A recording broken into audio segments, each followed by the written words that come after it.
Well, as we draw to the end of our Foundations discipleship community that we've been doing together, we have this week and next week left. And, this week we come to the church and we're looking at different ideas and roles and things to do with the church and different ways of looking at the church and maybe some ways that are wrong ways to look at the church that has been looked at in the past. And Pastor Todd does a great job of going over those things. And a couple things that really stood out to me in my reading and research this week was kind of attitudes and how the church should be acting when looking at Christ's life. And two of those that really stood out is a willingness to serve and also adaptability or flexibility. And we look at willingness to serve. You see throughout Scripture everywhere. You must the first must be last, and here in Matthew chapter 20 verse 28, it looks at if you be first, you must those who would be first among you must be your slave, even as the Son of Man came not to serve, or not to be served, but to serve. And to give his life as a ransom for many. We see that we're not to be served. We're not the church to be served. We are to be serving. And look at all the many examples of Jesus and those that he served and those that he ministered to. They weren't necessarily the political astute. They weren't the high-class people. He did reach out to those people, but also he hung out with the sinners and the tax collectors and all those vile people that were how they were seen in the old ancient world.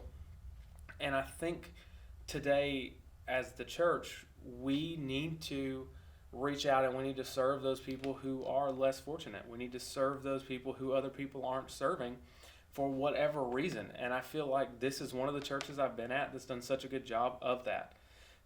Maybe, I don't know whether I just didn't see it other places, but here just looking at the outreach opportunities we've had in the past few months and our monthly emphasis, just the amount of stuff that I've seen you guys donate, the amount of time that I've seen you guys give to different things. And we look at our trunk or treat for our community. A lot of people weren't going to be able to have places to go and trick or treat. A lot of you came out, you spent time setting up things, you spent time decorating trunks, you spent hours directing traffic, and you stood there and you hand out candy and you gave smiles to those people's faces. You served the community. And, just in the giving, there were so many clothes turned in, there's been so many food donations turned in for all the different emphasis that we've been doing. I think this church does such a good job of serving, and I think we need to continue that. I hope it's not something that just is happening during this weird 2020 year of COVID and we're looking for opportunities. I hope we keep being able to serve, and I hope as more opportunities allow themselves for us to happen. A lot of things right now are weird. We can't, go places. You can't do a lot of things as far as going and serving people. But I hope as those opportunities open back up, that the same willingness and eagerness to serve is still there, just as Jesus was willing and eager to serve. Also, when we look at adaptability and flexibility, again, just looking at this year, man, has everything changed. We went from, doing ministry just as things had always been and kind of normally to only through a computer screen to now we have mask and distancing, and man, everything is just completely changed. And it was like we turned, at the drop of a hat, just boom, everything had to be different. And so, again, our church did such a good job. We were adaptable, we were flexible, we did what we could, we worked with what we could, and I'm so thankful for that. And especially youth and parents that you guys bared with us.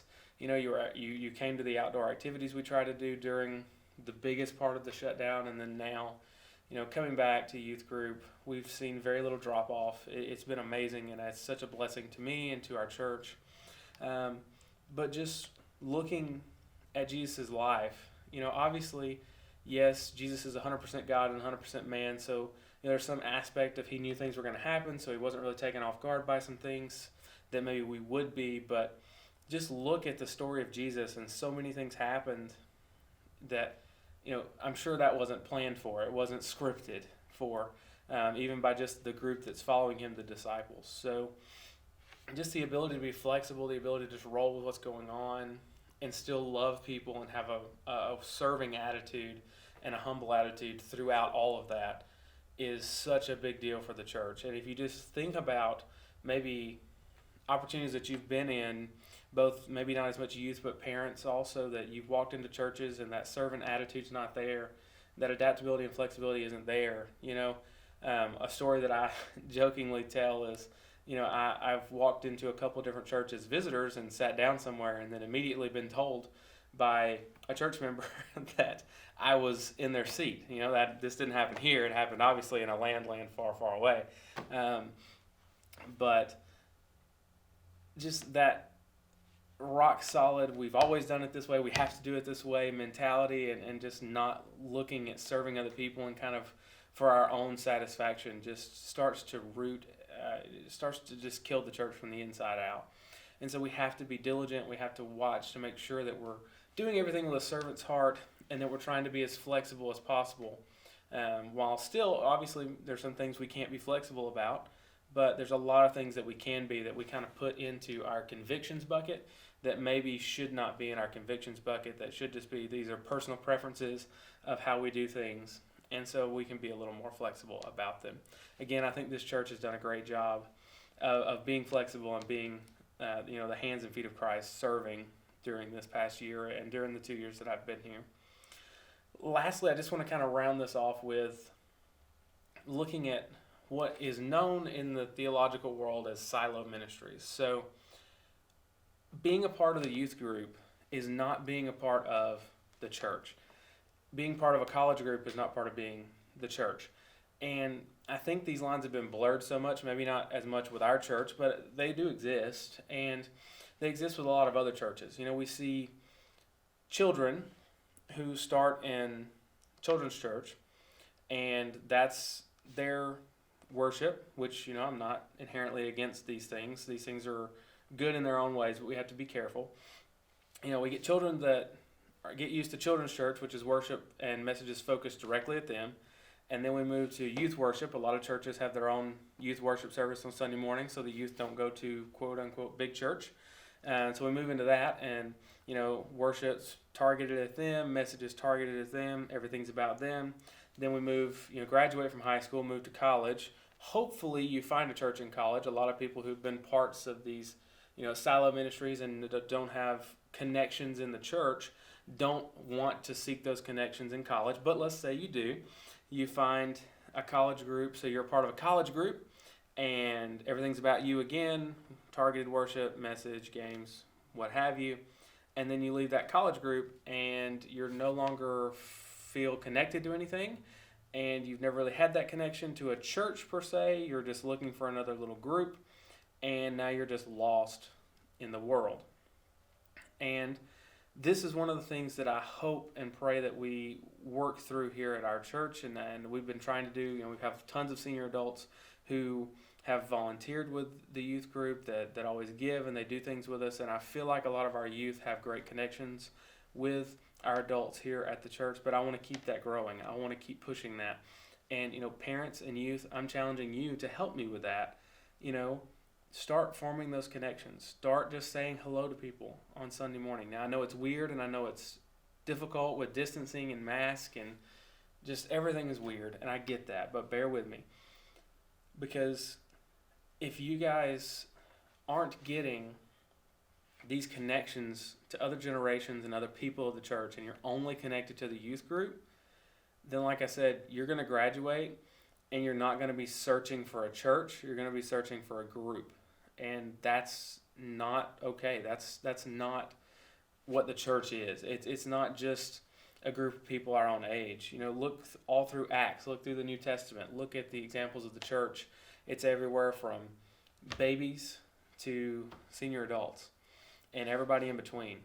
And I think it's great that we have specifically targeted ministries.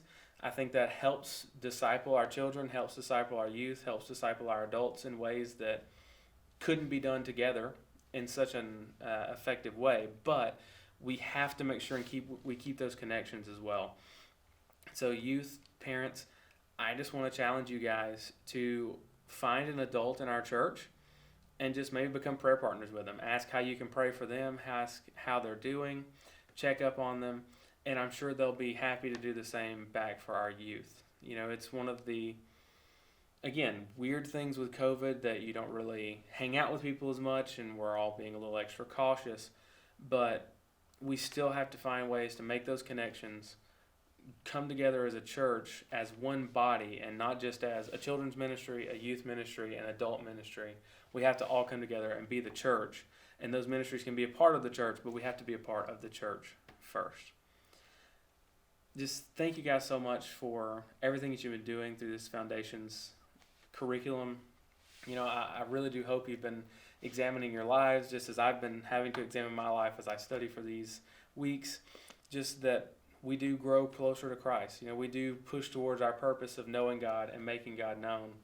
And the more we spend our time in Scripture, the more we spend our time in prayer, the more we're going to long for that biblical community, the more we're going to long for those connections, and we're going to want to go make those connections and grow our friendships and grow our relationships with the other people in our church. So thank you guys so much for all that you've been doing. I hope that you continue for these next couple weeks and just do everything that you can to get the most out of this series. And I can't wait to talk to you guys about this more on Wednesday. Thank you guys so much again, and I'll see you one last time next week. Thank you.